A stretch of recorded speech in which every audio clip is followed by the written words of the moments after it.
J'avais 78 ans ce Noël-là. 78 années d'une vie que je croyais bien remplie, entourée d'amour et de famille. Mais ce matin glacial du 24 décembre, assise seule dans mon petit appartement, je réalisais que tout ce que j'avais construit s'effondrait comme un château de cartes. Mon fils unique, Thomas, celui pour qui j'avais tout sacrifié, venait de me dire ces mots qui resteraient gravés dans ma chair comme au fer rouge. Qu'elle disparaisse. Oui, c'est exactement ce qu'il avait dit au téléphone, croyant que j'avais raccroché. Mais non, je tenais encore le combiné, paralysé par la douleur. Sa femme, cette Sandra aux ongles parfaits et au sourire faux, avait ri. Un rire cristallin qui résonnait encore dans mes oreilles comme le tintement d'un glas. Il ne voulait pas de moi pour les fêtes. Pas cette année. Pas l'année prochaine non plus, probablement point. Je me souviens de chaque détail de cette matinée. La neige qui tombait doucement derrière ma fenêtre, les guirlandes que j'avais accrochées avec tant d'espoir, le petit sapin artificiel que j'avais décoré en pensant à Thomas enfant. J'avais préparé ses biscuits préférés, ceux aux amandes et à la cannelle que je faisais chaque année depuis qu'il était né. 51 ans de biscuits de Noël. 51 ans d'amour maternel inconditionnel. Et voilà où ça m'avait mené. Seule, abandonnée, considérée comme un fardeau par celui que j'avais mis au monde. Les larmes coulaient sur mes joues ridées, mais je ne pleurais pas vraiment. C'était au-delà des larmes. C'était une douleur sourde, profonde, qui me prenait aux tripes et refusait de me lâcher. Comment en étions-nous arrivés là? Quand exactement mon fils était-il devenu cet étranger capable de souhaiter ma disparition? J'essayais de remonter le fil du temps, de comprendre. Peut-être était-ce quand il avait rencontré Sandra, il y a 7 ans. Ou peut-être avant, quand il avait obtenu ce poste de directeur dans cette grande entreprise et que l'argent avait commencé à affluer. Le succès change les gens, dit-on. Mais à ce point, avant de continuer mon histoire, j'aimerais savoir d'où vous me regardez en ce moment. Laissez un commentaire en me disant de quelle ville vous nous écoutez et n'oubliez pas de vous abonner à la chaîne pour ne pas manquer la suite de cette histoire. Votre soutien compte énormément pour moi.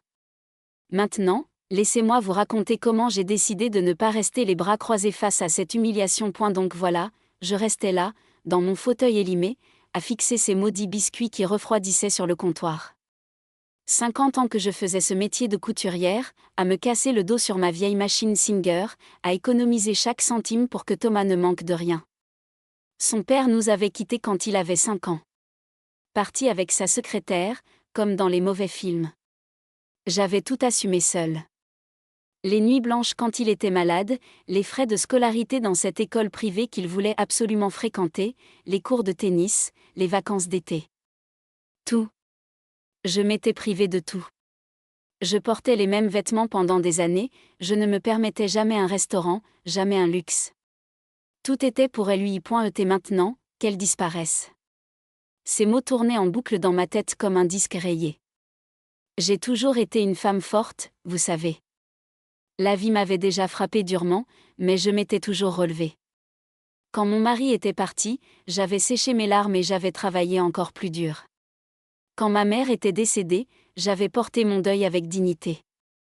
Quand ma meilleure amie m'avait trahi en répandant des rumeurs dans le quartier, j'avais tourné la page. Mais ça, c'était différent. C'était mon fils. Mon propre sang. La seule personne au monde pour qui j'aurais donné ma vie sans hésiter. Je me suis levée lentement, mes articulations craquant comme elles le faisaient toujours le matin. Mon reflet dans le miroir du couloir m'a fait sursauter. Qui était cette vieille femme aux cheveux blancs, aux yeux rougis, à la peau flétrie? Quand étais-je devenue si vieille? Dans ma tête, j'avais encore 30 ans. Mais mon corps, lui, me rappelait cruellement la réalité. 78 ans. L'âge où l'on devrait être entouré de ses petits-enfants, choyés, respectés. Pas abandonné comme un meuble encombrant. C'est à ce moment précis, debout devant ce miroir, que quelque chose s'est brisé en moi. Ou plutôt, quelque chose s'est réveillé. Une rage froide, calculatrice. Je n'allais pas me laisser faire. Je n'allais pas disparaître gentiment pour leur faire plaisir. Oh non. Si Thomas voulait se débarrasser de moi, il allait comprendre qu'on ne traite pas sa mère comme ça impunément. J'allais lui donner une leçon qu'il n'oublierait jamais. Mais d'abord, il me fallait un plan. Je ne suis pas une femme impulsive. Toute ma vie, J'ai été méthodique, organisée, réfléchie. C'est peut-être pour ça que mon affaire de couture avait si bien marché pendant toutes ces années. Je savais planifier, anticiper, prévoir. Et ces compétences allaient maintenant servir à autre chose. À ma vengeance. Je me suis assise à ma petite table de cuisine avec un carnet et un stylo. Première étape, comprendre exactement ce qui se passait dans la vie de Thomas. Je réalisais avec honte que je ne savais presque rien de lui ces dernières années. Nos conversations téléphoniques étaient devenues si rares, si superficielles. Il me racontait vaguement son travail, je hochais la tête en silence. Sandra parlait de leur voyage, de leurs soirées mondaines, de leur nouvelle maison dans le quartier chic. Moi, je les écoutais sans vraiment entendre. J'étais juste contente d'avoir de leurs nouvelles points, mais maintenant, je devais creuser plus profond. J'ai commencé par appeler Marguerite, ma voisine du dessous. Cette femme était une vraie commère, elle savait tout sur tout le monde dans le quartier et au-delà. Son fils travaillait dans la même entreprise que Thomas, quelques étages plus bas. Marguerite m'a invitée à prendre le thé l'après-midi même. J'ai accepté avec empressement. Chez Marguerite, l'appartement sentait la lavande et le vieux bois ciré. Elle m'a servi un thé brûlant dans ses tasses en porcelaine qu'elle réservait aux grandes occasions. Nous avons parlé de choses et d'autres pendant quelques minutes, puis j'ai subtilement orienté la conversation vers nos fils respectifs. Marguerite ne s'est pas fait prier.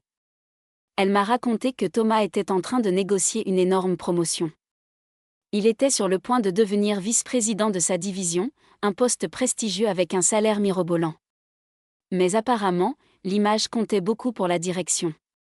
Il voulait des cadres supérieurs irréprochables, avec des familles parfaites, des vies parfaites. Voilà où le bâtiment blessait. Sandra avait convaincu Thomas que ma présence dans leur vie nuisait à son image. Une vieille mère couturière, vivant dans un petit appartement modeste du vieux quartier, ce n'était pas assez chic pour leur nouveau statut social. Ils préféraient raconter que j'étais décédée plutôt que d'avouer mes origines modestes. Marguerite m'a raconté tout ça avec une mine désolée, en tenant ma main dans la sienne. Elle voyait bien que j'encaissais difficilement.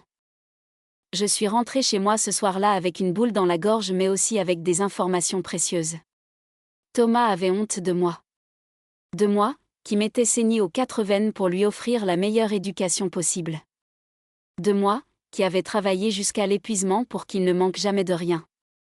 Cette découverte faisait encore plus mal que les mots entendus au téléphone. Cette nuit-là, je n'ai pas dormi.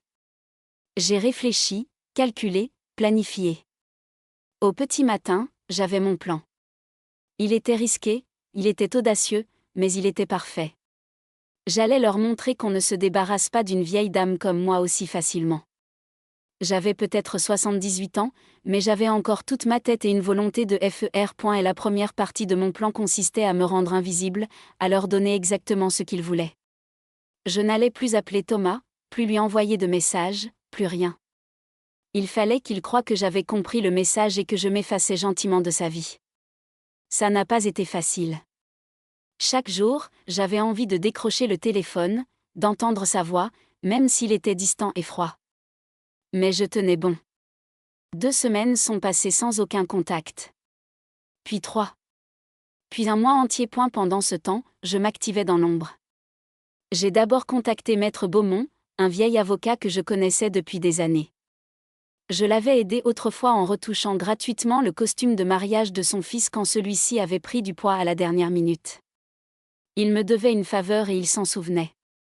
Je lui ai expliqué ma situation, en omettant bien sûr mes intentions véritables. Il m'a écouté avec compassion et m'a proposé son aide. Ensemble, nous avons commencé à examiner ma situation financière. J'avais été prudente toute ma vie. Malgré mes revenus modestes, j'avais économisé. J'avais acheté cet appartement il y a 40 ans, quand les prix étaient encore raisonnables. Aujourd'hui, avec la gentrification du quartier, il valait une petite fortune. J'avais aussi un compte d'épargne bien garni, des obligations, quelques actions que m'avait conseillé d'acheter un client banquier des années auparavant. Au total, mon patrimoine s'élevait à une somme respectable. Pas énorme, mais suffisante pour vivre confortablement mes dernières années. C'est là que résidait le cœur de ma vengeance. Thomas le savait. Il savait que j'avais mis de l'argent de côté. Il avait toujours compté hériter de moi. Il ne l'avait jamais dit ouvertement, mais je le sentais dans ses questions occasionnelles sur mes finances, dans son insistance pour que je ne dépense pas trop, dans ses remarques sur l'importance de bien gérer son patrimoine. Il attendait patiemment que je meure pour mettre la main sur mon héritage. Et maintenant qu'il me croyait sur le point de disparaître de sa vie, il devait se frotter les mains. Maître Beaumont m'a aidé à rédiger un nouveau testament. Dans ce document, je léguais l'intégralité de mes biens à des œuvres caritatives. Pas un centime pour Thomas. Mais ce n'était que la première étape. Je voulais qu'il le découvre au moment le plus humiliant possible. Je voulais qu'il réalise ce qu'il avait perdu à cause de sa cupidité et de sa lâcheté. La deuxième partie de mon plan était plus délicate. J'avais besoin d'informations sur les affaires de Thomas, sur cette fameuse promotion qu'il convoitait. Marguerite m'a mise en contact avec son fils, Philippe, un brave garçon qui avait toujours été gentil avec moi. Je l'ai invité à dîner un soir et je lui ai expliqué que je voulais organiser une surprise pour Thomas, quelque chose de spécial pour fêter sa promotion quand elle serait annoncée. Philippe, ne se doutant de rien, m'a donné tous les détails. Et la promotion devait être officialisée lors d'un grand gala de l'entreprise prévu pour la mi-février, soit environ 2 mois après Noël. Tous les cadres supérieurs seraient présents, ainsi que leurs conjoints. C'était le genre d'événement où l'image comptait énormément. Où les apparences devaient être parfaites. Où la moindre fausse note pouvait ruiner des années d'efforts. Un sourire machiavélique s'est dessiné sur mes lèvres quand Philippe m'a donné cette information. C'était parfait. Les semaines suivantes ont été étranges. Je vivais dans une sorte de double réalité. À l'extérieur, j'étais toujours la gentille Madame Rousseau, la couturière du quartier. Je continuais mon travail, je saluais mes voisins, j'allais faire mes courses. Mais à l'intérieur, quelque chose avait changé.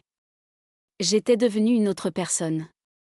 Plus dure, plus calculatrice, plus déterminée. La douleur était toujours là, bien sûr. Elle me rongeait de l'intérieur comme un cancer. Mais je l'avais transformée en carburant pour ma vengeance. Thomas n'a pas cherché à me contacter pendant tout ce temps. Pas un coup de fil, pas un message. Rien. C'était comme si j'étais déjà morte pour lui. Cette indifférence me blessait profondément, mais elle renforçait aussi ma résolution. Il avait fait son choix. Maintenant, il allait en assumer les conséquences. J'ai utilisé ce temps pour me préparer physiquement et mentalement. J'ai commencé à aller chez le coiffeur, chose que je ne faisais jamais par souci d'économie. J'ai acheté quelques vêtements neufs, élégants mais discrets. J'ai même pris rendez-vous chez une esthéticienne qui m'a fait un soin du visage. Quand je me regardais dans le miroir maintenant, je voyais une femme différente. Toujours vieille, bien sûr, mais plus digne, plus forte. Plus déterminée. Début février, j'ai reçu un appel inattendu. C'était Sandra. Sa voix doucereuse au téléphone m'a immédiatement mise en alerte. Elle m'expliquait qu'ils avaient été très occupés ces derniers temps, que Thomas travaillait énormément pour sa promotion, qu'il n'avait pas eu le temps de prendre de mes nouvelles. Mensonge. Elle me demandait comment j'allais, si je n'avais besoin de rien. Je sentais qu'elle vérifiait que j'étais toujours en vie, que je n'allais pas créer de problème. J'ai joué le jeu. Je lui ai dit que j'allais bien, que je comprenais qu'ils soient occupés, que je ne voulais surtout pas les déranger. Puis, comme par hasard, elle a mentionné le gala. Elle m'a expliqué que c'était un événement très important pour la carrière de Thomas, que beaucoup de gens influents seraient présents.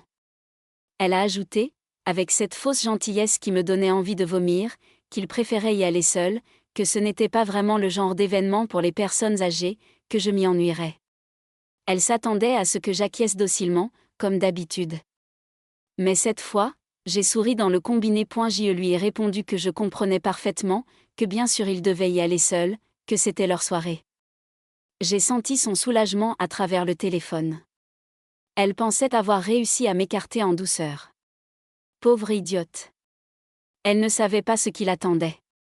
J'ai raccroché et j'ai immédiatement appelé Maître Beaumont. Il était temps de passer à l'action. Il m'a donné le nom d'un détective privé, un homme discret et efficace. Je l'ai engagé pour une mission simple en apparence, rassembler toutes les informations possibles sur Thomas et Sandra. Leurs finances, leurs relations, leurs secrets. Tout ce qui pourrait être utile. Le détective, un homme d'une 50aine d'années au regard perçant, m'a d'abord regardé avec surprise. Ce n'était pas tous les jours qu'une vieille dame de 78 ans faisait appel à ses services pour enquêter sur son propre fils. Mais l'argent que je lui ai proposé a vite dissipé ses réticences. Il s'est mis au travail immédiatement. 3 semaines plus tard, il m'a apporté un dossier épais. En le feuilletant, j'ai découvert des choses que je n'aurais jamais imaginées. Thomas et Sandra vivaient au-dessus de leurs moyens. Leur belle maison? Hypothéquée jusqu'au cou. Leur voiture de luxe? Louée. Leurs voyages exotiques? Payés avec des cartes de crédit dont les soldes s'accumulaient dangereusement. Ils étaient endettés jusqu'au cou et comptaient sur la promotion de Thomas pour rembourser tout à point, mais ce n'était pas tout. Le détective avait découvert que Sandra avait une liaison avec le patron de Thomas, justement. Un homme marié, influent, qui avait le pouvoir de faire ou défaire des carrières. La promotion de Thomas n'était pas due à ses compétences, comme il aimait le croire. C'était le prix de son aveuglement volontaire face aux absences inexpliquées de sa femme, au déjeuner qui s'éternisait, au voyage d'affaires suspect. J'ai lu et relu ce dossier pendant des heures. Une partie de moi ressentait de la pitié pour Thomas. Il était devenu la risée de son entreprise, le mari cocu qui fermait les yeux en échange d'une promotion. Mais cette pitié s'est vite dissipée quand je me suis rappelé ces mots. Qu'elle disparaisse. Non, il méritait ce qui allait lui arriver. Le soir du gala approchait. J'avais tout préparé méticuleusement. J'avais acheté une robe élégante, sobre mais distinguée. Pas le genre de tenue tape à accent grave-l'œil que portait Sandra, mais quelque chose de classique, de respectable. J'avais pris rendez-vous chez le coiffeur pour l'après-midi même. J'avais même loué un chauffeur avec une belle voiture pour m'y conduire. Mais surtout, j'avais préparé mon discours. Pas quelque chose de long ou de théâtral. Juste quelques phrases bien senties, prononcées au bon moment, devant les bonnes personnes. Et j'avais prévu d'apporter avec moi ce fameux dossier. Ou plutôt, certaines pages soigneusement sélectionnées. Le jour du gala, je me suis réveillée avec un mélange d'excitation et d'appréhension. J'avais à peine dormi, passant la nuit à répéter mentalement ce que j'allais dire et faire. Est-ce que j'allais vraiment jusqu'au bout? Est-ce que je n'allais pas trop loin? Mais chaque fois que le doute m'assaillait, je me rappelais cette conversation téléphonique, ce rire cruel de Sandra, cette indifférence totale de Thomas pendant ces 2 mois. L'après-midi, je me suis préparée avec soin. Chez le coiffeur, on m'a coiffé d'un chignon élégant qui me donnait un air distingué. Le maquillage était discret mais soigné. Quand j'ai enfilé ma robe, je me suis regardée dans le miroir et j'ai eu du mal à me reconnaître. Cette femme élégante, au port altier, au regard déterminé, c'était vraiment moi. Le chauffeur est arrivé à 18h pile. C'était un jeune homme poli qui m'a aidé à monter dans la voiture avec prévenance. Pendant le trajet vers l'hôtel où se tenait le gala, j'ai senti mon cœur battre de plus en plus fort. J'avais dans mon sac à main les documents que j'avais sélectionnés, ainsi qu'une enveloppe contenant une lettre que j'avais écrite la veille. Tout était prêt. L'hôtel était magnifique, un établissement 5 étoiles dans le quartier des affaires. Des voituriers se précipitaient pour garer les véhicules des invités. Des couples élégants entraient par les grandes portes vitrées. J'ai pris une grande inspiration et je suis sortie de la voiture à mon tour. À l'accueil, j'ai donné le nom de Thomas. La jeune femme derrière le bureau m'a regardée avec confusion. Son nom n'était évidemment pas sur ma liste d'invités, mais elle a vu mon âge, mon élégance, et elle a supposé que j'étais une erreur administrative. Elle m'a laissé passer avec un sourire gêné. La salle de réception était somptueuse. Des lustres de cristal illuminaient l'espace. Des serveurs circulaient avec des plateaux de champagne et de canapés. Une musique douce jouait en fond. Il y avait là au moins 200 personnes, toutes habillées de leurs plus beaux atours, discutant affaires et carrière avec des sourires forcés. J'ai balayé la salle du regard et je les ai vus. Thomas et Sandra, près du bar, en pleine conversation avec un groupe de personnes que je ne connaissais pas. Thomas portait un costume manifestement très cher. Sandra avait une robe rouge provocante qui laissait peu de place à l'imagination. Ils riaient, levaient leurs verres, jouaient leur rôle de couple parfait. Mon cœur s'est serré. Pendant une seconde, j'ai eu envie de faire demi-tour, de rentrer chez moi, d'oublier toute cette histoire. C'était mon fils, malgré tout.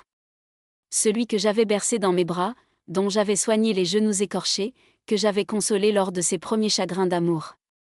Comment pouvais-je m'apprêter à l'humilier publiquement, mais alors, Sandra a éclaté de rire, ce même rire cristallin que j'avais entendu au téléphone ce matin de Noël. Et quelque chose en moi s'est durci à nouveau. Non, je n'allais pas reculer. Ils méritaient ce qui allait leur arriver. J'ai commencé à circuler dans la salle, acceptant une coupe de champagne et d'un serveur au passage. Personne ne faisait vraiment attention à moi. J'étais juste une vieille dame parmi d'autres, sans importance. C'était parfait. J'ai repéré le patron de Thomas, celui avec qui Sandra avait une liaison. Il était facile à identifier grâce aux photos du détective. Un homme d'une 60aine d'années, bedonnant, le cheveu grisonnant, mais qui dégageait cette assurance des gens habitués au pouvoir. Sa femme était à son bras, une blonde élégante qui devait avoir une 20aine d'années de moins que lui. J'ai attendu le bon moment. Vers 20h, le directeur général de l'entreprise est monté sur une petite estrade pour prononcer un discours. Il a parlé des succès de l'année, des défis à venir, de l'importance du travail d'équipe. Puis il a commencé à annoncer les promotions. Plusieurs noms ont été appelés, sous les applaudissements polis de l'Assemblée. Puis est venu le tour de Thomas. Le directeur général a prononcé son nom, parlant de son dévouement, de ses résultats exceptionnels, de sa vision stratégique. Thomas s'est avancé sur l'estrade, rayonnant. Sandra applaudissait avec enthousiasme, ses yeux brillants d'une cupidité mal dissimulée. C'était le moment qu'ils attendaient, l'apogée de leurs ambitions sociales. C'est là que je suis passé à l'action. J'ai traversé la foule et je me suis approché de l'estrade. Plusieurs personnes m'ont regardé avec curiosité. Qui était cette vieille dame qui se dirigeait vers l'avant ? Thomas m'a vu.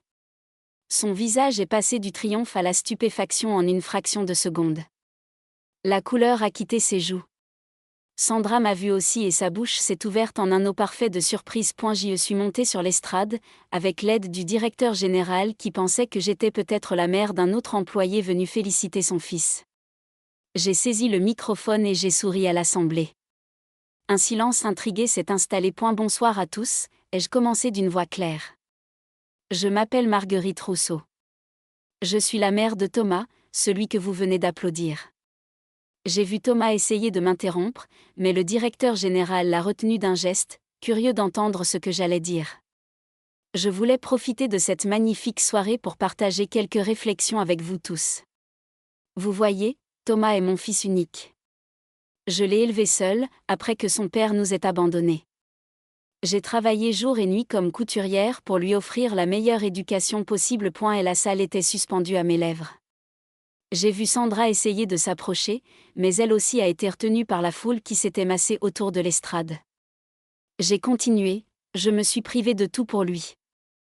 J'ai porté les mêmes vêtements pendant des années. Je ne me suis jamais permis un restaurant ou un voyage. Tout ce que je gagnais allait à son éducation, à ses loisirs, à son confort. J'ai investi toutes mes économies dans son avenir. Et vous savez ce qu'il m'a dit il y a 2 mois, le 24 décembre, juste avant Noël ? Le silence dans la salle était maintenant total. Même la musique s'était tue. J'ai regardé Thomas droit dans les yeux. Il avait l'air d'un animal pris au piège. Il m'a dit, en pensant que j'avais raccroché le téléphone, qu'elle disparaisse. Ma propre mère, ai-je ajouté en me touchant la poitrine. Qu'elle disparaisse. Parce que ma présence dans sa vie nuisait à son image. Parce qu'une vieille couturière du quartier populaire, ce n'était pas assez chic pour ses nouvelles ambitions. Des murmures ont parcouru l'assistance. Certains regards se sont tournés vers Thomas avec désapprobation. D'autres semblaient gênés, ne sachant pas où regarder. J'ai poursuivi, sentant que j'avais leur attention, mais ce n'est pas tout. Vous voyez, quand on me rejette de cette façon, j'ai le temps de réfléchir. De me renseigner. Et j'ai découvert des choses intéressantes. J'ai sorti de mon sac les documents que j'avais préparés. Des photos. Sandra et le patron de Thomas, sortant ensemble d'un hôtel. S'embrassant dans une voiture. Entrant dans un appartement dont ni Thomas ni le patron ne sont propriétaires. Les dates et heures étaient clairement visibles sur chaque photo. Cette promotion que vous venez de donner à mon fils, ai-je dit en me tournant vers le directeur général, savez-vous vraiment pourquoi il l'a obtenue ? Est-ce pour ses compétences ? Ou est-ce parce que sa femme couche avec votre associé principal depuis 8 mois ? L'effet a été immédiat et dévastateur. Le patron en question est devenu écarlate. Sa femme s'est tournée vers lui avec une expression de fureur et de trahison. Sandra a poussé un cri et a essayé de fuir, mais la foule l'a retenue. Thomas était pétrifié, comme frappé par la foudre. Mais je n'avais pas terminé. J'ai sorti d'autres documents de mon sac. Des relevés bancaires que le détective avait réussi à obtenir. Les dettes de Thomas et Sandra. Les cartes de crédit au maximum. L'hypothèque impayée. Les menaces de saisie. Tout était là, étalé pour que chacun puisse voir. Cet homme que vous venez de promouvoir, ai-je dit au directeur général, est financièrement ruiné. Il vit au-dessus de ses moyens depuis des années. Il n'a été capable de rembourser ses dernières échéances que grâce à un prêt de son beau-père, un homme condamné il y a 5 ans pour fraude fiscale. J'ai montré les documents qui prouvaient mes affirmations. Le directeur général a pris les documents d'une main tremblante. Son visage s'est assombri au fur et à mesure qu'il les parcourait. Il a regardé Thomas avec un mélange de dégoût et de colère. Cette promotion est annulée, Tantar Novamantevs continue à rater, il dit d'une voix glaciale. Et je vous suggère de ramasser vos affaires demain matin. Votre contrat sera résilié pour faute grave. Thomas a vacillé comme s'il avait reçu un coup.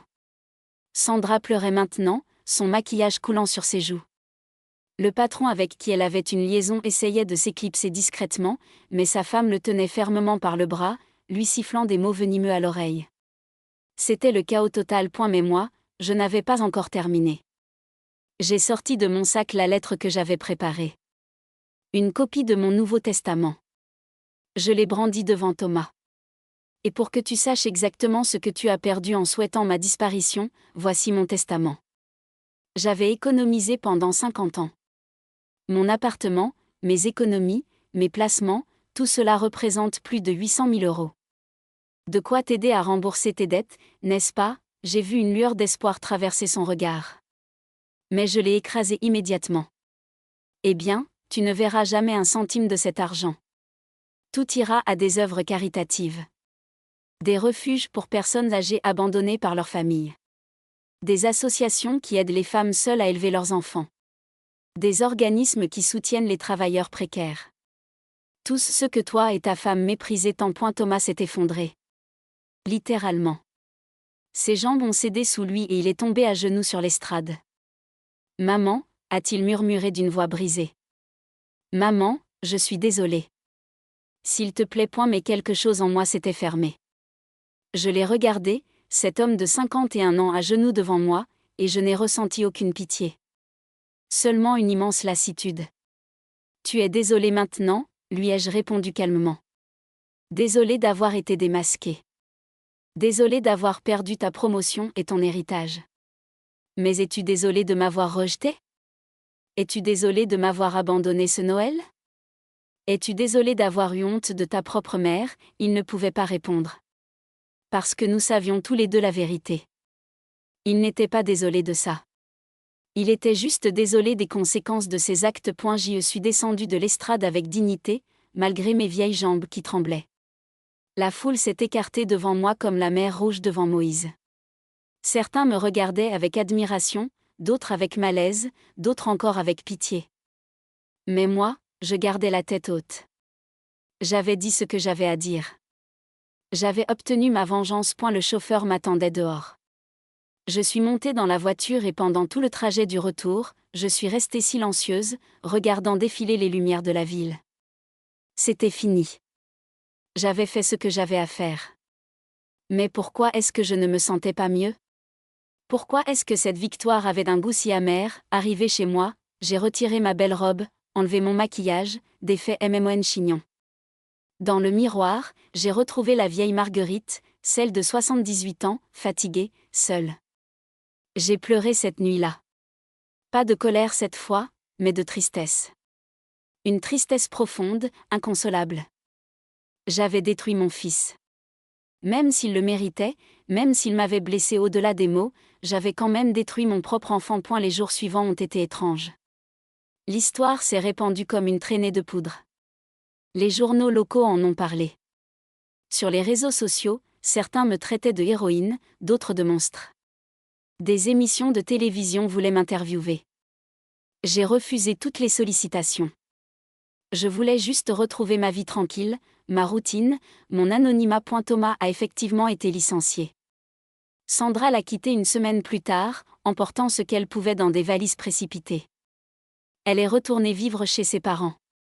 Le patron avec qui elle avait une liaison a également été poussé vers la sortie par le conseil d'administration, et sa femme a demandé le divorce. Tout leur petit monde de mensonges et d'apparences s'était effondré en une seule soirée. Pendant 2 mois, je n'ai eu aucune nouvelle de Thomas. Puis, un matin de la mi-avril, on a sonné à ma porte. C'était lui. Mais pas le Thomas triomphant et arrogant que j'avais vu au gala.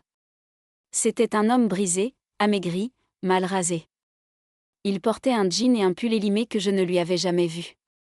Il avait vieilli de 10 ans en quelques semaines. Maman, a-t-il dit d'une voix rauque. Est-ce que je peux entrer? J'ai hésité. Une partie de moi voulait lui claquer la porte au nez. Mais une autre partie, celle de la mère que j'avais été pendant 51 ans, ne pouvait pas. J'ai ouvert la porte en grand et je l'ai laissé entrer. Et elle s'est assise à ma table de cuisine, celle où nous avions partagé tant de repas quand il était enfant. Je lui ai préparé un café, par réflexe maternel. Nous sommes restés silencieux pendant un long moment, sirotant nos tasses, évitant de nous regarder. Finalement, il a parlé. J'ai tout perdu, maman. Mon travail, ma femme, ma maison. La banque a saisi notre propriété. Mes amis ne me parlent plus. Je suis la risée de tout le milieu professionnel. Personne ne veut m'embaucher. Mon nom est grillé. Je l'ai écouté sans l'interrompre. Il a continué, je vis maintenant dans un petit studio miteux en banlieue. J'ai dû vendre ma voiture. Je prends le métro. Je fais des petits boulots pour survivre. De la livraison de repas, du déménagement. Moi qui avais un bureau d'angle au 15e étage. Elle a levé les yeux vers moi. Il y avait des larmes qui coulaient sur ses joues. Et tu sais quoi? Je le mérite. Chaque seconde de cette déchéance, je la mérite. Parce que j'ai fait la pire chose qu'un homme puisse faire. J'ai trahi ma mère. Celle qui s'est sacrifiée pour moi. Celle qui m'a tout donné sans jamais rien attendre en retour. J'ai senti ma gorge se serrer. Ne fais pas ça, Thomas. Ne me fais pas de la pitié maintenant. Ce n'est pas de la pitié, a-t-il répondu. C'est la vérité. Il m'a fallu tout perdre pour comprendre ce que tu représentais. Sandra, elle ne m'a jamais aimé. Elle aimait mon argent, mon statut, mes relations. Mes soi-disant amis, pareil.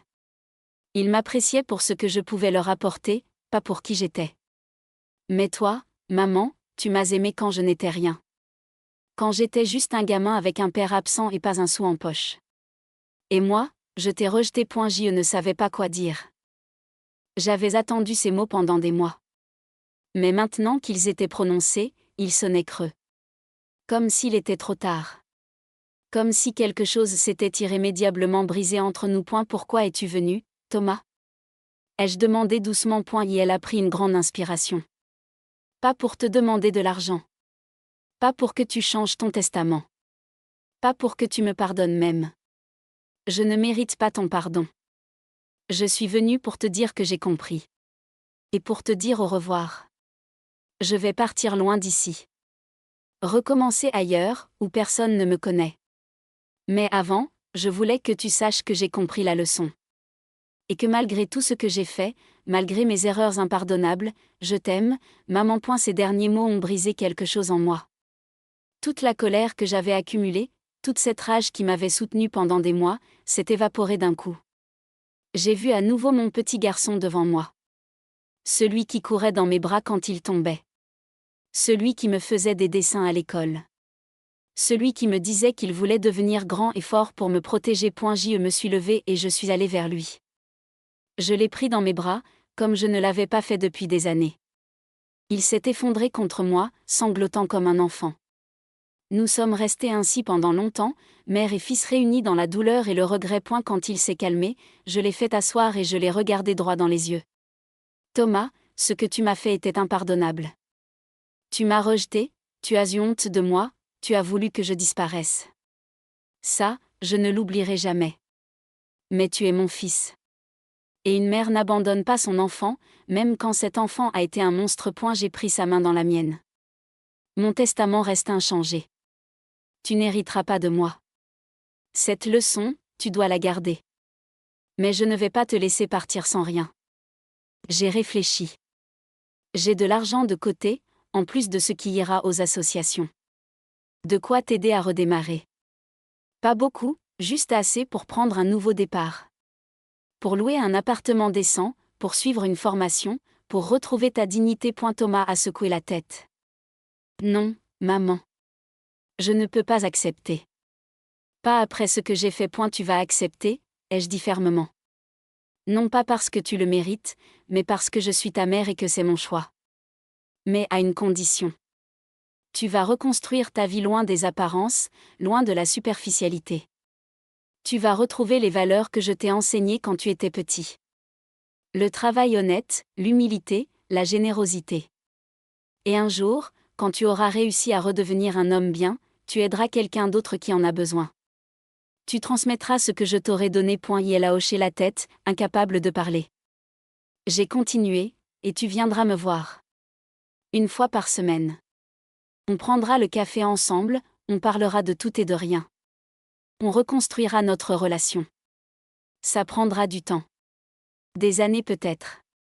Mais on le fera. Si tu es d'accord. Je suis d'accord, a-t-il murmuré. Je te le promets, maman.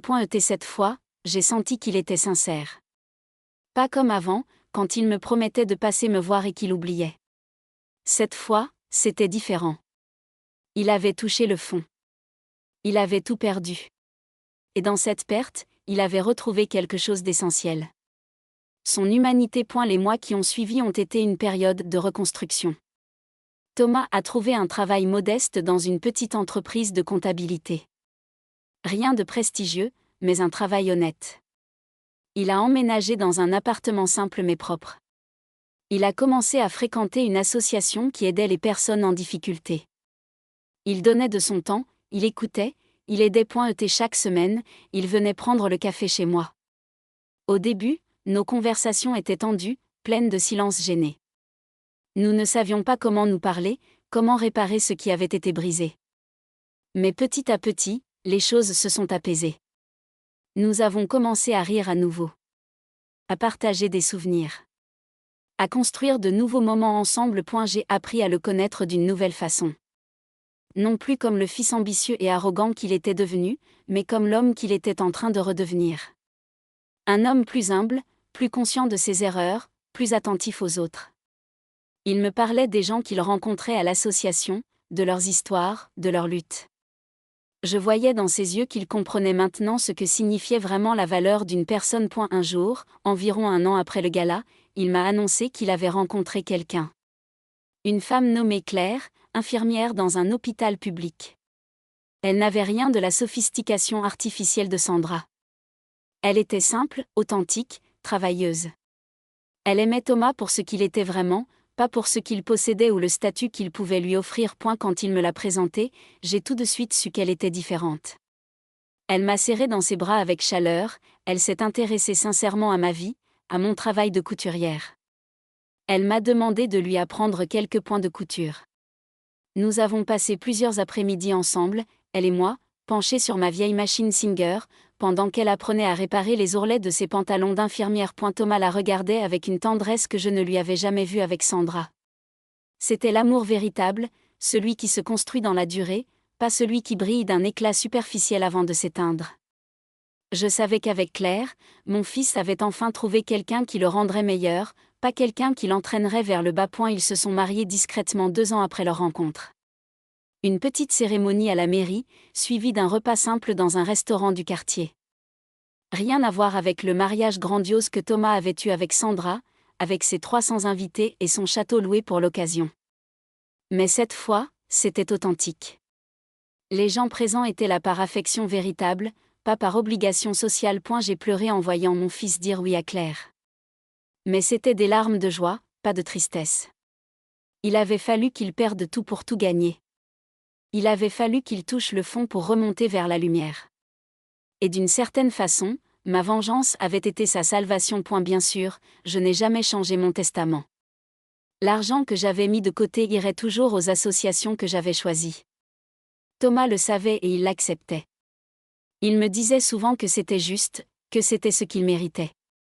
Mais je savais aussi que secrètement, une partie de lui était soulagée.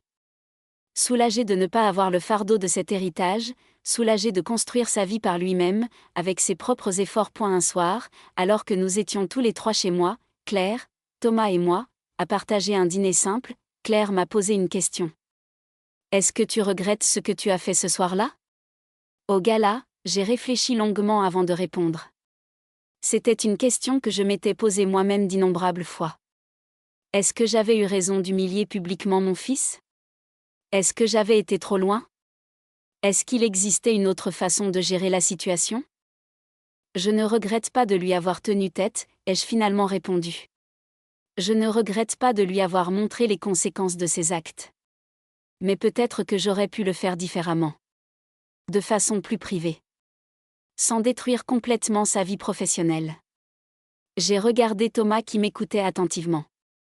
Mais d'un autre côté, je ne suis pas sûre qu'une approche plus douce aurait eu le même effet.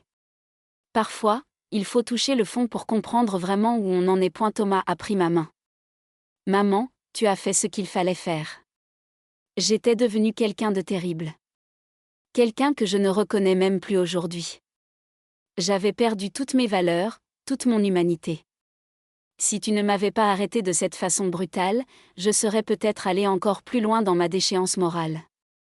Tu m'as sauvée de moi-même. Nous avons trinqué ce soir-là, avec du vin bon marché, dans mon petit appartement modeste. Et j'ai réalisé que j'étais heureuse. Vraiment heureuse. Plus heureuse que je ne l'avais été depuis des années. Parce que j'avais retrouvé mon fils. Le vrai. Pas celui qui se cachait derrière un costume de luxe et des prétentions sociales, mais celui qui avait un cœur, une conscience, une âme. Les années ont passé. Thomas et Claire ont eu un enfant, une petite fille qu'ils ont appelée Marguerite, comme moi. Quand j'ai tenu ce bébé dans mes bras pour la première fois, j'ai senti que la boucle était bouclée. Cet enfant représentait un nouveau départ, une nouvelle génération qui grandirait avec de vraies valeurs. Thomas m'a promis qu'il lui enseignerait l'importance de la famille, du respect, de l'humilité. Qu'il ne répéterait jamais avec elle les erreurs qu'il avait faites avec moi. Je suis devenue une grand-mère présente et aimée. Chaque semaine, il venait me voir avec la petite Marguerite. Je lui cousais des robes sur ma vieille machine Singer. Je lui racontais des histoires. Je la regardais grandir avec une fierté immense.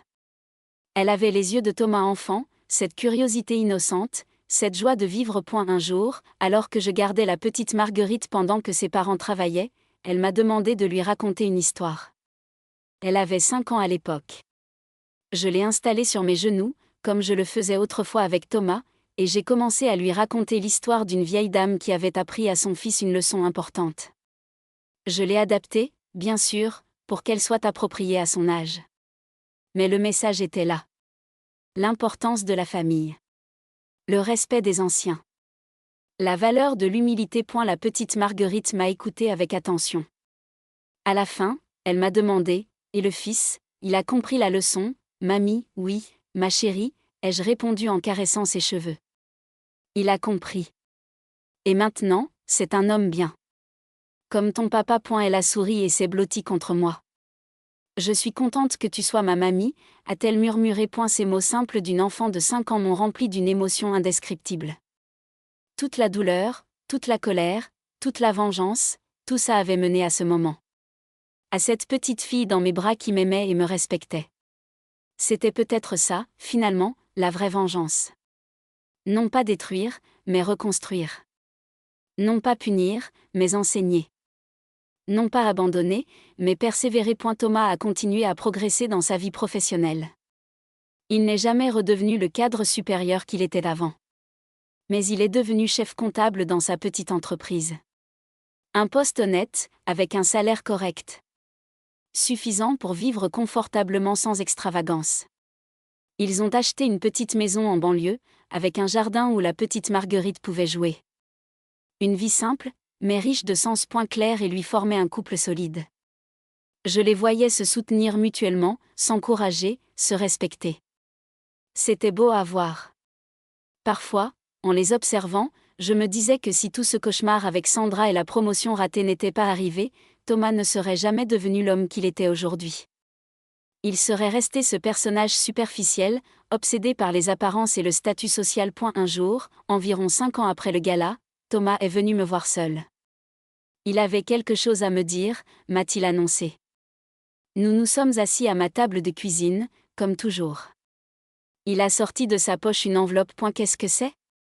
Ai-je demandé. Ouvre-la, m'a-t-il répondu avec un sourire mystérieux. À l'intérieur, j'ai trouvé un chèque. Un chèque d'un montant important. Pas énorme, mais conséquent.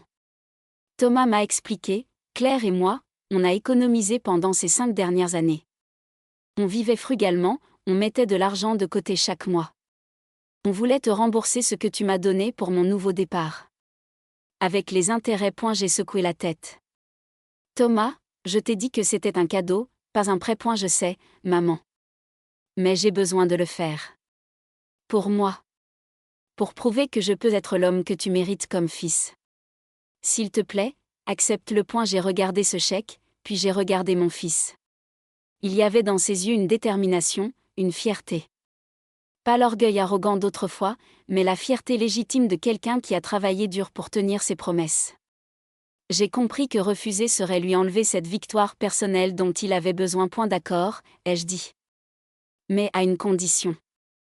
Je vais prendre cet argent et je vais l'utiliser pour ouvrir un compte d'épargne pour la petite Marguerite. Pour ses études, pour son avenir. Comme ça, l'argent reste dans la famille, mais il servira à la prochaine génération. Thomas a souri. C'était un sourire plein de gratitude et d'amour. Merci, maman. Pour tout. Pour ne pas m'avoir abandonné quand je le méritais. Pour m'avoir donné une seconde chance. Pour avoir cru que je pouvais changer. Nous nous sommes embrassés, et j'ai réalisé que tout était enfin rentré dans l'ordre. Notre relation n'était plus celle d'avant. Elle était différente, peut-être plus fragile, certainement plus consciente. Mais elle était aussi plus authentique, plus profonde. Nous avions traversé l'enfer ensemble, chacun à notre façon. Et nous en étions ressortis transformés, mais ensemble. Les années ont continué à passer. J'ai vieilli, bien sûr. Mes 80 ans, puis mes 85. Mon corps me faisait de plus en plus souffrir. L'arthrite rendait difficile le travail de couture que j'avais tant aimé. Mes yeux faiblissaient, ma mémoire me jouait des tours. Mais je n'étais pas seule. Thomas venait me voir plusieurs fois par semaine. Claire m'aidait avec mes courses, mes rendez-vous médicaux. La petite Marguerite, qui n'était plus si petite, passait me voir après l'école pour me raconter sa journée. Un jour, alors que j'avais 86 ans, je suis tombée dans mon appartement. Une chute stupide, en allant aux toilettes la nuit. Je me suis cassé le col du fémur. L'hôpital, la chirurgie, la rééducation. C'était dur. À mon âge, on ne récupère pas facilement d'une telle blessure. Les médecins m'ont dit que je ne pourrais plus vivre seule.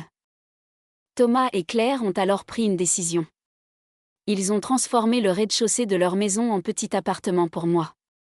Avec une chambre, une salle de bain adaptée, un coin salon. Je pouvais avoir mon intimité, mais j'étais avec eux, entourée de ma famille. Au début, j'ai résisté. Je ne voulais pas être un fardeau. Mais Thomas a insisté. Maman, tu n'as jamais été un fardeau. Ni maintenant, ni jamais. Tu es ma mère. Tu m'as élevée seule, tu m'as tout donné. Maintenant, c'est à mon tour de prendre soin de toi. S'il te plaît, laisse-moi le faire. Comment pouvais-je refuser ? J'ai emménagé chez eux. Et contrairement à ce que je craignais, ce n'était pas humiliant ou difficile. C'était rassurant. Le matin, j'entendais les bruits de la maison qui s'éveillaient. La petite Marguerite qui se préparait pour l'école. Claire qui faisait le café. Thomas qui lisait le journal.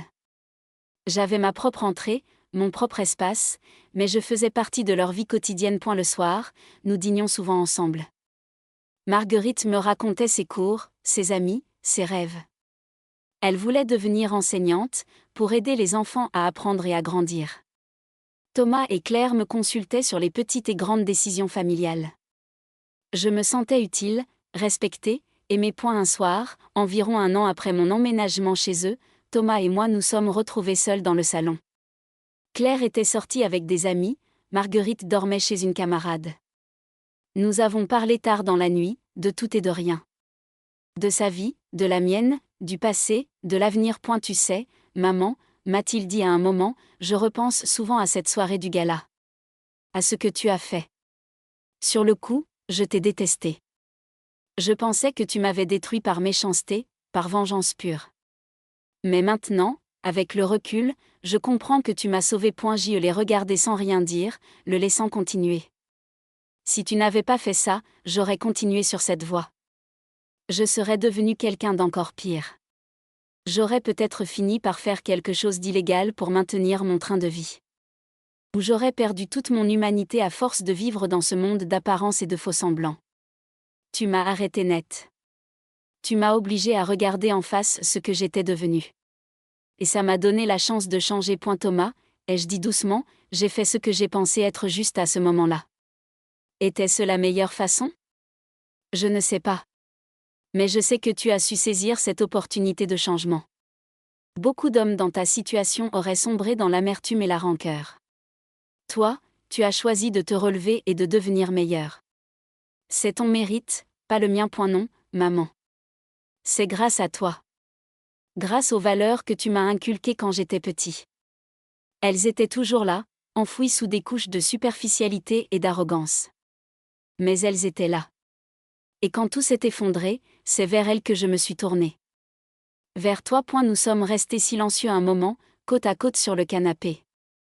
Puis Thomas a ajouté, tu sais ce qui est ironique? Aujourd'hui, je suis plus heureux que je ne l'ai jamais été quand j'étais riche et puissant. J'ai une femme qui m'aime vraiment, une fille merveilleuse, un travail honnête, une vie simple. Et surtout, j'ai ma mère. Rien de tout ça n'a de prix. Ces mots m'ont profondément touchée. Parce qu'ils venaient du cœur. Parce qu'ils étaient sincères. Mon fils avait vraiment changé. Il avait compris ce qui comptait vraiment dans la vie. Et d'une certaine façon, ma vengeance s'était transformée en quelque chose de plus beau. En une leçon de vie. En une rédemption. Maintenant, à 87 ans, alors que j'approche de la fin de ma vie, je peux dire que je suis en paix. J'ai eu une vie difficile, marquée par les épreuves et les trahisons. Mais j'ai aussi eu des moments de bonheur intense. J'ai élevé un fils, malgré toutes les difficultés. Je l'ai vu segtentar novamente continuare, puis se perdre, puis se retrouver. J'ai connu l'amour d'une petite fille qui porte mon prénom et mon héritage. J'ai reconstruit une relation avec mon enfant, plus forte qu'avant parce que forgée dans l'adversité. Parfois, la nuit, quand je n'arrive pas à dormir à cause de mes douleurs articulaires, je repense à cette matinée glaciale de Noël où j'ai entendu ces mots terribles. Qu'elles disparaissent. Ces mots qui m'avaient brisé le cœur mais qui, paradoxalement, m'avaient aussi donné la force de me battre. Je me demande ce qui serait arrivé si je n'avais rien fait. Si j'avais simplement accepté d'être mise de côté, oubliée, effacée de la vie de mon fils. Probablement que Thomas aurait obtenu sa promotion. Qu'il aurait continué à vivre dans ce monde superficiel avec Sandra. Qu'ils auraient accumulé encore plus de dettes, encore plus de mensonges. Peut-être qu'un jour, tout se serait écroulé de toute façon, mais trop tard. Quand il aurait été trop vieux, trop ancré dans ses mauvaises habitudes pour changer vraiment. Ou peut-être qu'il serait resté dans cette vie creuse jusqu'à la fin, sans jamais comprendre ce qu'il avait perdu. A eu lieu de ça, j'ai agi. J'ai pris ma vengeance, oui. Mais cette vengeance s'est transformée en quelque chose de plus grand. En une leçon. En un cadeau, aussi étrange que cela puisse paraître. Le cadeau de recommencer. Le cadeau de comprendre avant qu'il ne soit trop tard ce qui compte vraiment. Et la petite Marguerite a maintenant 14 ans.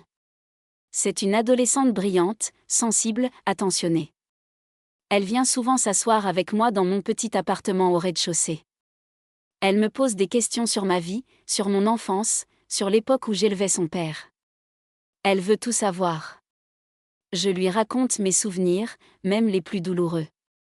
Parce que je veux qu'elle comprenne que la vie n'est pas un long fleuve tranquille, qu'il y a des épreuves, des trahisons, des moments où on pense ne jamais s'en sortir. Mais aussi qu'on peut toujours se relever, toujours changer, toujours espérer. Un jour, elle m'a demandé de lui raconter l'histoire du gala. La vraie histoire, pas la version édulcorée que je lui avais racontée quand elle était petite. Elle avait entendu des bribes de conversation entre ses parents, elle avait compris qu'il s'était passé quelque chose d'important. Thomas et Claire m'ont regardé, me laissant décider si je voulais lui en parler. J'ai accepté. Elle était assez grande maintenant pour comprendre. Je lui ai tout raconté. L'abandon de Noël, les mots cruels, ma douleur, ma colère, mon plan de vengeance.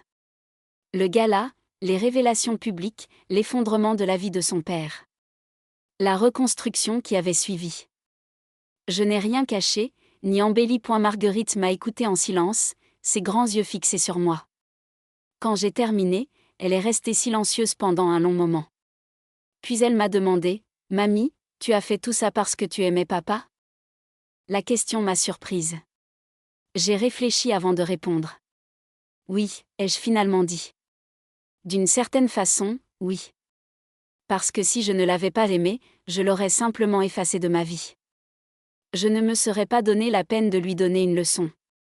Je l'aurais laissé continuer sa vie sans moi, et j'aurais continué la mienne sans lui.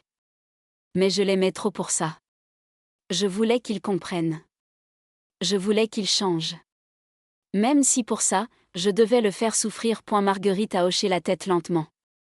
C'est comme quand maman me punit parce que j'ai fait quelque chose de mal. Elle ne le fait pas parce qu'elle me déteste, mais parce qu'elle veut que j'apprenne. Exactement, ai-je dit en souriant. Sauf que là, c'était une punition un peu plus spectaculaire. Elle a ri, puis elle est venue m'embrasser. Je suis contente que tu aies fait ça, mamie. Parce que sinon, je n'aurais peut-être jamais connu le vrai papa. Celui que j'aime. Ces mots d'une adolescente de 14 ans ont confirmé ce que je savais déjà au fond de moi. J'avais fait le bon choix. Pas le choix facile, pas le choix confortable, mais le bon choix. Les mois ont passé, se transformant en années. Ma santé a continué à décliner doucement. Les médecins m'ont diagnostiqué une insuffisance cardiaque. Rien de dramatique, mais ils m'ont clairement fait comprendre que mes jours étaient comptés. Peut-être quelques mois, peut-être un an ou deux. À mon âge, avec mes antécédents, on ne pouvait pas faire de miracle. J'ai accueilli cette nouvelle avec une certaine sérénité. J'avais 88 ans. J'avais vécu une vie pleine, avec ses hauts et ses bas, ses joies et ses peines. J'avais accompli ce que j'avais à accomplir. J'avais élevé mon fils, je l'avais vu se perdre puis se retrouver, j'avais connu ma petite fille et j'avais contribué à faire d'elle une jeune personne bien. Que pouvais-je demander de plus? Thomas a très mal pris la nouvelle. Il pleurait souvent, quand il pensait que je ne le voyais pas. Claire aussi était affectée. Quant à Marguerite, maintenant âgée de 15 ans, elle passait encore plus de temps avec moi, comme si elle voulait profiter de chaque instant qui restait. Un soir de printemps, alors que je me sentais particulièrement faible, j'ai demandé à Thomas de venir me voir seul. J'avais quelque chose d'important à lui dire. Il s'est assis à côté de mon lit, tenant ma main dans la sienne. Ses mains avaient vieilli elles aussi. Il avait maintenant 59 ans. Des cheveux gris, des rides autour des yeux. Mais c'étaient les rides du rire et de la sagesse, pas celles de l'amertume. Thomas, ai-je commencé d'une voix faible, je veux que tu saches quelque chose. Je veux que tu saches que je suis fière de toi. De l'homme que tu es devenu. Pas de celui que tu étais avant, mais de celui que tu es maintenant. Maman, a-t-il dit en serrant ma main, ne parle pas comme si tu allais partir maintenant. Mais je vais partir, Thomas. Peut-être pas aujourd'hui, peut-être pas demain, mais bientôt. Et avant de partir, je veux que tu saches certaines choses. J'ai pris une respiration laborieuse. Mon testament reste inchangé. L'argent ira aux associations que j'ai choisies. Mais j'ai fait ajouter une clause. Un montant sera mis de côté pour les études de Marguerite. Pour qu'elle puisse devenir l'enseignante qu'elle rêve d'être sans que toi et Claire ayez à vous inquiéter des frais. Thomas avait les larmes aux yeux. Maman, tu n'avais pas besoin de « si, j'en avais besoin ». Parce que Marguerite, elle, n'a rien fait de mal. Elle mérite d'avoir toutes les chances de sa vie. Et parce que vous, toi et Claire, vous m'avez accueilli chez vous, vous avez pris soin de moi. Vous m'avez donné ces dernières années de bonheur entouré de ma famille. C'était plus précieux que tout l'or du monde. Nous sommes restés silencieux un moment, puis j'ai repris, Thomas, je veux aussi que tu saches que je te pardonne. Complètement. Pour tout. Les mots que tu as prononcés, l'abandon, la honte que tu as ressentie à mon égard. Tout est pardonné. Parce que tu as changé. Parce que tu t'es racheté au-delà de toutes mes espérances. Thomas sanglotait maintenant ouvertement. Maman, je suis tellement désolée. Si je pouvais revenir en arrière, mais tu ne peux pas, ai-je interrompu doucement. Personne ne peut. On ne peut que regarder devant, apprendre de ses erreurs, et essayer d'être meilleur. Et c'est exactement ce que tu as fait. Tu es devenu un bon mari, un bon père, un bon fils. Que pourrais-je demander de plus? Il a posé sa tête sur notre main jointe et il a pleuré comme un enfant. Je caressais ses cheveux gris de ma main libre, comme je le faisais quand il était petit et qu'il avait un chagrin. Le cercle était bouclé. Nous étions revenus à l'essentiel. À l'amour entre une mère et son fils. Les semaines suivantes, ma santé a continué à se détériorer. Je passais maintenant la plupart de mon temps au lit. Thomas, Claire et Marguerite se relayaient à mon chevet. Ils me lisaient des livres, me racontaient leur journée, me tenaient simplement la main en silence. Les voisins venaient me rendre visite. Marguerite, ma vieille voisine commère qui m'avait aidé autrefois à obtenir des informations sur Thomas. Philippe, son fils, qui travaillait toujours dans la comptabilité. Des clientes pour qui j'avais cousu pendant des années. Toutes ces personnes qui avaient fait partie de ma vie. Un après-midi, alors que je sommeillais, j'ai entendu des voix familières dans le salon. Je me suis réveillée doucement et j'ai tendu l'oreille. C'était Thomas qui parlait avec Marguerite. Papa, disait la jeune fille, est-ce que mamie va mourir bientôt? Il y a eu un silence, puis la voix de Thomas, chargée d'émotion. Oui, ma chérie. Bientôt. Les médecins disent que c'est une question de jours maintenant, peut-être de semaines. Je vais tellement m'ennuyer d'elle, a murmuré Marguerite. Elle me racontait tellement de belles histoires. Elle me donnait tellement de bons conseils. Moi aussi, elle va me manquer. Plus que je ne peux l'exprimer. La voix de Thomas tremblait. Tu sais, Marguerite, il y a eu une époque où j'ai cru que je pouvais vivre sans elle. Où je pensais même que ma vie serait meilleure sans elle. C'était la plus grande erreur de ma vie. Ta grand-mère est la personne la plus extraordinaire que j'ai jamais connue. Elle a sacrifié toute sa vie pour moi. Et quand je l'ai trahie, au lieu de m'abandonner, elle m'a donné la plus grande leçon de ma vie. Elle m'a sauvée de moi-même. Comment elle a fait ça? A demandé Marguerite. En me montrant qui j'étais vraiment devenue. En me faisant toucher le fond. En me forçant à me regarder dans un miroir sans complaisance.